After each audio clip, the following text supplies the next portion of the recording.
எவ்வளோ பெரிய செலிபிரிட்டிய இது தைக்க விட்டுருக்கேன், பாத்திரம் தைக்க விட்டுருக்கேன். சில்வர் பட்டன் வாங்கினேன். வந்திருக்கு கேக் வெட்டணும்னு வந்தேன். பாத்திரம் குழந்தைக்கு படுத்து கிடக்கு. என்னன்னு கேட்டா உடம்பு முடியலையா, காய்ச்ச கிடக்கு. அதை விலைக்கு போட்டு போனேன்னா புண்ணியமா இருக்குங்க.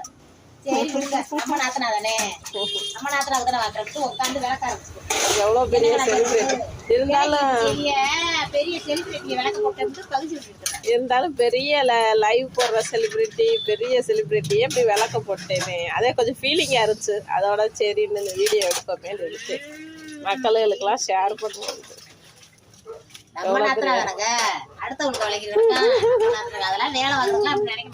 எவ்வளோ பெரிய ஆளா இருந்தாலும் நீ எங்க வீட்டுக்கு வந்து இது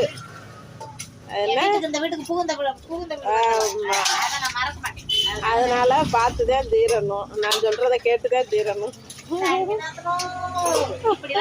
பேசக்கூடாது.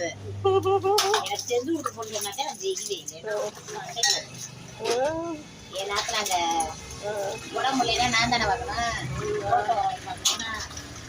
உட்காந்து விளக்கிட்டேன். எனக்கு ஞாபகம் வருது, எங்க மாமியார் உட்காந்து வீட்டுல விளக்கி கிடக்கும்.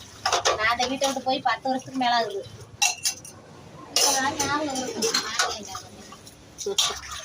நீங்க இங்க திருவிழாயிலே வளர்க்குவீங்க பணக்காரவங்க.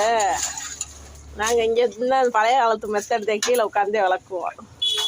எங்க வீட்டுல ஆனா சிங்கெல்லாம் வச்சிருக்கோம், குழாயெல்லாம் வச்சிருக்கோம். ஆனா இருந்தாலும் நாங்க வந்து இப்படி உட்காந்து வளர்க்கினாதான் கம்ஃபர்டபுளா இருக்கும், எங்களுக்கு நல்லா இருக்கும்.